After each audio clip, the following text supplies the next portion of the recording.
ከገሪሽ ጋር በተያያዘ ሰሞኑን ግልጽ የሆነ እንግዲህ ይህንን ሚግራንዱና ሌሎችም ያወጡት ዌብሳይታቸው ላይ እንግዲህ ሪችድ ካርልስሩሄ ያለው ዋናው ማለት ነው ሱፕሪም ኮርት የሚባለው ነው። እንግዲህ በሶስት ኬዞች አንድ ውሳኔ ላይ ደርሷል። እንግዲህ ከምን ጋር የተያዘ ነው? ስደተኞችን ከመጠረዝ ጋር በተያያዘ ማለት ነው። እና ሶስት ስደተኞች ኬዛቸው ይለያል። ሶስት ስደተኞች ምንድነው በአብሼ ሀብት ክላጋ ያደርጋሉ ወይም ደግሞ ይግባኝ ይጠይቃሉ ማለት ነው። መጠረዝ አለባችሁ ተብለው ይግባኝ አድርገው እንግዲህ በፍርድ ቤት ውሳኔ ተወስኗል ማለት ነው። እንግዲህ የመጀመሪያው ኬዝ የነበረው አንድ የስሎቫካዊ ዜጋ ነው። ሁለተኛውና ሶስተኛው ደግሞ ወኛ ጋር ይያያዛል። ከኤርትራ ነው። አንድ ሰው ከኤርትራ፣ አንደኛዋ ደግሞ አንድ የስሎቫኪያ ዜግነት ያላት ሰው ነች። ሶስተኛውም ኬዝ ደግሞ የኤርትራ ዜግነት ማለት ነው። ተይዛ ወደ ፍርድ ቤት ሄዳለች። ለምሳሌ ሶስተኛውን ኬዝ ብንወስድ ከዛ በኋላ ዳኛዋ መልሳ ያንን ነገር ማለት ነው እንዳጸደቀችና ይሄ ነገር አግባብነት እንደሌለው ክርክር ተነስቶ በዚህ የተነሳ አዲስ መመሪያ ወጥቷል ማለት ነው። ያ ምን ማለት ነው? ከዚህ በኋላ አንድ ሰው ማለት ነው ዲፖርት መደረግ ያለበት ሰው ካለ ለምሳሌ የአሻራ ወይም የደብሊን ጉዳይም ሊሆን ይችላል። በዚህ ጉዳይ ላይ ባይዘው ሰፊ ማብራሪያ ይዤላችሁ የምመጣ ይሆናል። ነገር ግን አዲስ ህግ ስለወጣ ይህንን ነገር ሳትሰሙ እንዳትቀሩ ለማለት ነው ፈጠን ብዬ ያመጣሁት። ያ ደግሞ ምንድን ነው? አንድ ሰው ማለት ነው ዲፖርት መደረግ ካለበት ወይም ደግሞ መጠረዝ ካለበት ወይም ከሀገር መሄድ ካለበት ከዛ በፊት ማለት ነው የዳኛው ፊርማና ውሳኔ ያስፈልጋል ማለት ነው። ከዛ ውጪ ምንም አይነት ነገር ተቋሞች ማድረግ እንደማይችሉ አዲስ ቡንደስቨርፋሱንገሪንች ወይ ደግሞ የፌዴራል ሱፕሪም ኮርት ይህንን ውሳኔ ያስተላልፈዋል ማለት ነው። ኢቭን ማለት ነው በተለያየ ምክንያቶች ማለት ነው ለምሳሌ ዳኛው የለም ተብሎ እንኳን እንትን ቢባል በጣም በቂ የሆነ ማስረጃ ማቅረብ ይጠበቅባቸዋል። ከ2026 መጨረሻ ማለት ከኔክስት ይር ጀምሮ ከጃንዋሪ ባሉት ጊዜያቶች ሁሉም ሰው ጀርመን ውስጥ የመኪና የሚያሽከረክር ወደ ዲጂታል ማስቀየር እንደሚችልና ነገር ግን ያቺ ፕላስቲክ ካርዷ ማለት ነው ፕላስቲክ ካርዷ ባለችበት ትቀጥላለች ማለት ነው። ተጨማሪ ማሳየት ከቦርሳ አውጥቶ ማሳየት አይጠበቅበትም። በስልክ ብቻ ማሳየት ይችላል። ያው ስካን የሚደረጉ ነገሮች ካሉ ስካን ይደረጋሉ ማለት ነው። ፖሊስ ላይ ለምሳሌ የሚቆጣጠር ከሆነ አጠቃላይ እንደዚህ ብቻ አይደለም፣ በስልክ ብቻ እንደዚህ ፎቶ ብቻ አይደለም የምታሳዩት። ያው የራሳቸው ለምሳሌ አሁን የትራፊክ ምንድነው የፋር ካርት ቁጥር በሚካሄድበት ጊዜ የራሳቸው ስካነር አላቸው። በዛ ስካነር መሰረት ያው እያዩ ቼክ የሚያደርጉ ይሆናል ማለት ነው። ልክ እንደዛው ዲጂታል ፊሮሻይን እንዲሆን ተብሎ ተወስኗል። ይህንን ወደ ቡንደስታግ ይሄዳል ማለት ነው። ካርዱ ግን ባለበት ይቀጥላል። ለምሳሌ ለካር ሼሪንግ ለሚት ቫገን ምናምን ለመጠቀልም በጣም ተጨማሪ ኢዚ የሆነ ወይ ነው ተብሏል። እንግዲህ ሌላው ደግሞ ምንድነው ፓርክ ለማድረግ ነው። እንግዲህ አንዳንድ ቦታዎች አይታችኋል። መኪናችሁን ፓርክ ልታደርጉ ስትገቡ ጀርመን ውስጥ ያው አጠቃላይ ሽራንኩ ይከፍትላቸዋል። ያጋጠመኛል። አንዳንድ ቦታ ይከፍታል፣ አንዳንድ ቦታ ደግሞ የግድ ትኬት መያዝ ይኖርባቸዋል ማለት ነው። ትኬት ሲሄን ማድረግ አለባችሁ። ስትወጡም ከፍላችሁ ከታችሁን የምትወጡት። አሁን ግን ምንድነው ዲጂታል ለማድረግ ነው። አጠቃላይ ያው መኪናችሁ ስካን ይደረጋል አለ አንዳንድ ለምሳሌ እኛ ጋርም እንደዚያ ሌላ ምሽታት ስካን ይደረጋል። ስትወጣ ብቻ ነው የምትከፍለው። አሁን ግን አጠቃላይ በአፕ ነው ትገባለህ። ያቆምክበት ሁሉ ነገር እዛው በአፕ ይመጣልሃል። በአፕ ትከፍላለህ፣ በአፕ ትወጣለህ ማለት ነው። ፈርቲሽ መንጃ ፍቃድ ያላችሁ መኪና የምታሽከረክሩ ጀርመን ውስጥ ሃንድል ሚት ፑንክተን ፈርቦተን ጋር በተያያዘም ካቢኔቱ ከትላንት ወዲያ ስብሰባ ላይ ያነሱት ሀሳብ አለ። አንደኛው ምንድን ነው ከነጥብ ስርዓት ጋር በተያያዘ ፍሌንስቡርግ እንግዲህ ጥፋት ስታጠፉ ነጥብ ፑንክት ይያዝባቸዋል። እንደገና ደግሞ ሽትራፍ አለ። መኪና እንግዲህ ያው ችግር የሚፈጥር ቅጣቶች እንዳሉ ይታወቃሉ። አሁን ግን ምንድነው ይህንን ኮምፕሌትሊ በኤንድን ማድረግ ፈልገዋል። ይሄ በነጥብ ተመዝግቦብሃል፣ እዛ ሄደ 1 ነጥብ 2 ነጥብ ተመዝግቦብሃል ፍሌንስቡርግ የሚባለው ነገር ሙሉ ለሙሉ ለመተውና ገንዘብ ቅጣቱን ግን ከፍ ለማድረግ ስምምነት ላይ ደርሰዋል። ቅጣቱ ማለት ነው እንደ ሁኔታው ቢለያይም ቢያንስ ከፍተኛው እስከ 30,000 ዩሮ የሚያስቀጣ ነገር አለ ተብሏል። እንግዲህ ወደፊት በሰፊው የምንዘግብበት ይሆናል ማለት ነው። ይህንን እንግዲህ ካቢኔቱ ይህንን አዲስ ህግ ለውጥ ማለት ነው ወስኗል። ወደ ፓርላማ ይሄዳል ማለት ነው። ወደ ቡንደስራትና ወደ ቡንደስታግ የላይኛው የታችኛው ምክር ቤት ወይም እንደ ፓርላማ ቡንደስ ወደዛ የሚሄድ ይሆናል ማለት ነው። የአርቲፊሻል ኢንቴሊጀንስ ሲስተምን ለቪዛ እና ሚግሬሽን ሲስተም ለመጠቀም ይህንን አዲስ ስምምነት ላይ ደርሰዋል። እንግዲህ የሚኒስትሮች ምክር ቤት ነው የወሰነው። ኩንስትሊሸ ኢንቴሊጀንስ ወይም በእንግሊዝኛ አርቲፊሻል ኢንቴሊጀንስ የሚባለው ለምሳሌ የቪዛ ፕሮሰስን ለማካሄድ ማለት ነው።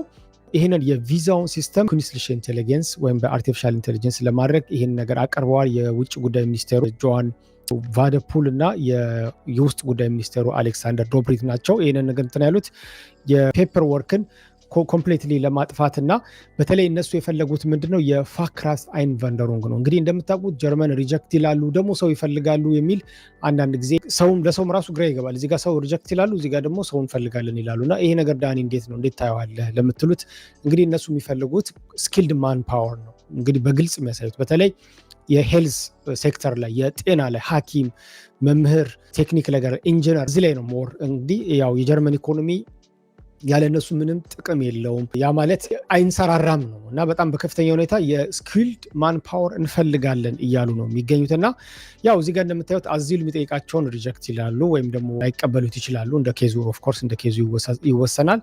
ነገር ግን በፋክራፍት አይንቫንደሩንግ ደግሞ ሌላ ብዙ ሰው ማስመጣት እንፈልጋለን እያሉ እየሄዱ አይተናል። ይሄ ምንድነው በተቀላሉ ከውጭ ሀገር ሆነው ወደ ጀርመን ለመምጣት ለሚፈልጉ ሰዎች እንግዲህ ይሄ አርቲፊሻል ኢንተለጀንሱ የቪዛ ሲስተሙን ፕሮሰሱን ለማጠናከርና በፍጥነት ለማካሄድ ያግዘናል። ይህንንም እንደ ምሳሌ ያስረዱት ምንድነው ባለፈው ከነገርኳችሁ ጀምሮ ኢቭን አሁን ማለት ነው በኦንላይን ፖርታል ለምሳሌ ኮንሱላር ሰርቪስ ፖርታል ብላችሁ ብትገቡ እሱ ነው ሁላችሁም የያዙት ኮንሱላር ሰርቪስ ፖርታል ብላችሁ ብትገቡ እዛ ላይ ብዙ ነገሮች አሉ። ቪዛ፣ ፋሚሊ ናክሱ በሙሉ አፕላይ የምታደርጉት ያው ኮንሱላር ሰርቪስ ፖርታል ከያላችሁበት ሀገር ሴሌክት አድርጋችሁ ማመልከት እንደምትችሉ ከዚህ በፊት ነግሬያችኋለሁ። ይህንን ማታውቁ ካላችሁ ወይ ዲስክሪፕሽን ላይ ጽፍላችኋለሁ። አሁን ምንድነው የሚሉት ወደ 70,000 ማለት ነው ያ ወደ 70,000 የቪዛ አንትራክ በሙሉ ዲጂታል ገብቶ ፕሮሰስ እየተደረገና እየተሰራ እንደሆነ አሳውቀዋል። ይሄ ደግሞ የፔፐር ወርክ እና አንዳንድ አጓጉል መዘግየቶች ፔፐር ክራም እነዚህ ለማጥፋት ሌላው ደግሞ ለፕሩፉንግ ለመፈተን ቼክ ለማድረግና ለዋጋውን ቫሊድ ቪዛውን ፕሮሰሱን አጠቃላይ ለማንቀሳቀስ አውቶማቲዚንግ ወይም ደግሞ የአውቶማቲዝም ሲስተም ለማድረግ ነው እንግዲህ ያግዛል ተብሎ የሚጠበቀው። ስለዚህ ምክንያቱም በአሁኑ ሰዓት ከፍ እያለ እየጨመረ የመጣውን የቪዛ የጥየቃ ቁጥር እሱን የቢሮክራሲውን ነገር ደግሞ ለመሰባበር እና በዲጂታል በደንብ ለመመራት ከሌሎች ሀገሮችም ኤክስፒሪየንስ ይዘው ይህንን ነገር ለመተግበር ተዘጋጅቷል። በዚህም ውሳኔ ተካሂዷል። ሌላው የሚያቀለው ደግሞ ለማን ነው? ለአርባይት ጌበር ነው። ጀርመን ሀገር ላሉ አሰሪዎች የሚያቀላል። ሌላው ደግሞ ኳሊፊሲየር ለሆኑ ወይም ደግሞ ስኪልድ ማን ፓወር ለሆኑ ከሌሎች ሀገሮች በቀላሉ የጀርመን የቪዛ ሲስተም ላይ ገብተው ማድረግ ይችላሉ ማለት ነው። ከዚህ ጋር በተያያዘ ዜና ሶስተኛ አዲስ ተቋም ተመስርቷል በትላንትናው። ይህ ምን ይባላል? ወርክ ኤንድ ስቴይ ብለውታል ኤጀንሲ WSA ነው ላይክ እነሱ በእንግሊዝኛ ወርክ ኤንድ ስቴይ አጌንቱር ላይክ ተብሎ ነው የተሰየመው። እንግዲህ ይህን ኖቬምበር 5 ነው የሰየሙት። ምንድነው ዓላማው? እንግዲህ ከአርባይት ሚግራንቶች ጋር የተያያዘ ነው። ወይም በስራ ወደ ጀርመን መምጣት ለሚፈልጉ ሰዎች በቀላሉ አይንፋኸር ቀላል ፈጣንና ዲጂታል የሆነን ለመዘርጋት የታሰበ ነው ማለት ነው። እና ምንድነው አንድ ፕላትፎርም ይዘጋጃል ማለት ነው አጠቃላይ ለሁሉም ማለት ነው። አንድ ሰው ከሌላ ሀገር ሆኖ ወደ ጀርመን የሚሞክርበት ለምሳሌ ሃውስ ቢልዲንግ የሚያደርግ ወይም ቴክኒካል ሙያ በስኪል ማን ፓወር ነው የሚል ሰው አንድ ሴንትራል ኦንላይን ፕላትፎርም ይዘጋጃል።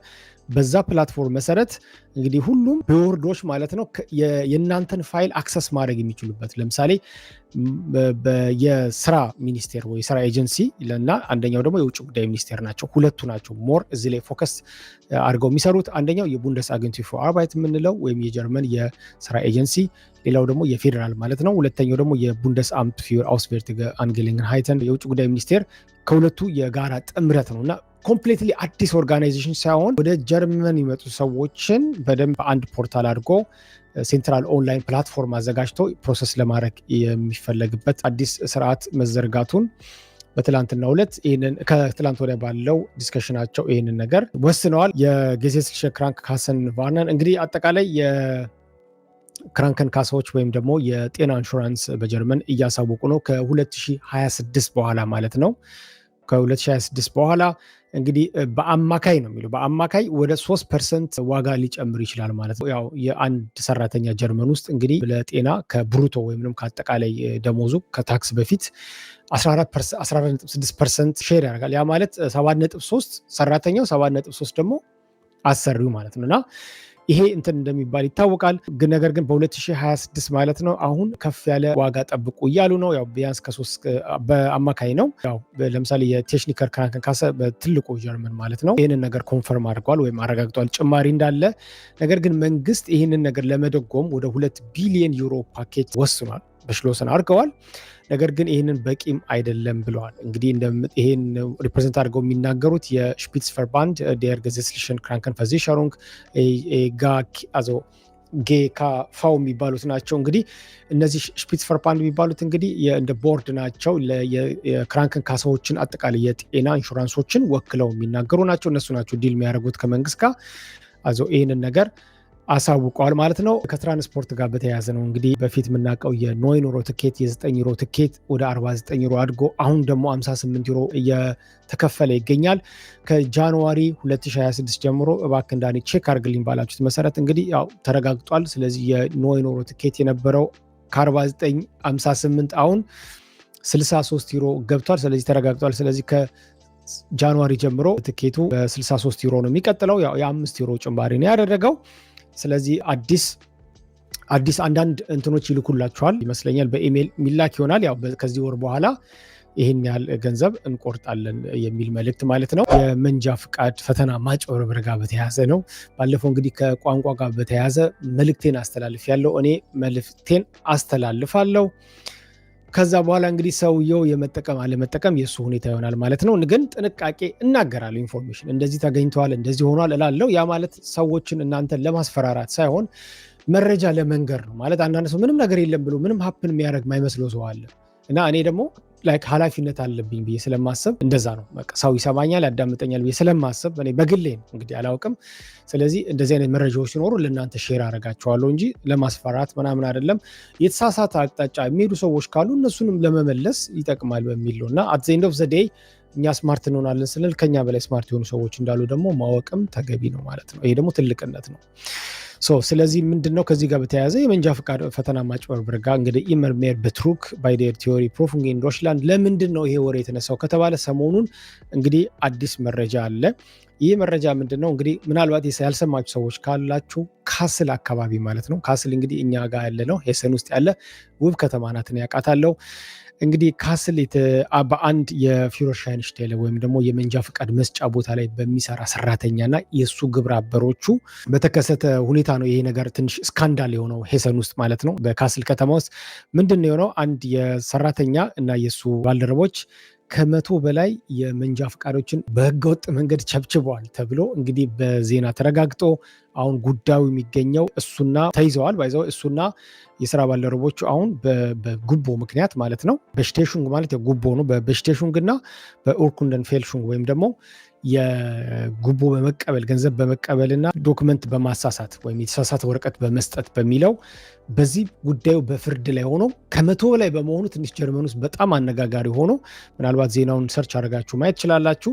የዲኤም ሮዝማን እና ሊድል ደግሞ እንደ ሜዲካሜንት ወይም ደግሞ ኦንላይን መድኃኒቶችን መሸጥ እንደሚፈልጉ አስታውቀዋል እና የአፖቴኮች ህብረት ደግሞ እንግዲህ እንደምታውቁት ዲኤም እና ሮዝማን ድሮገሪዎች ናቸው። ድሮገሪ እንግዲህ አገራችን ብዙም የተለመደ አይመስለኝም የዚህ አይነት ስታይል፣ ወይ ሱፐርማርኬት ነው ወይ ደግሞ ፋርማሲ ነው፣ እንደዚህ ነው። ይሄ ግን በመሀል ያለ ነው ድሮገሪ እና እንደምታውቁት አንዳንድ ነገሮች ይሸጣሉ ግን አሁን ደግሞ መድኃኒት እንሽጥ ብለው ይህን ነገር ጠይቀዋል። ይፈቀድላቸዋል አይፈቀድላቸው የሚለው ነገር እናያለን። ምናልባት ከዚህ ጋር በተያያዘ ትንሽ ጌግነር ናቸው ተብሎ በአፖቴካዎች ተቃውሞ እየቀረበባቸው ነው።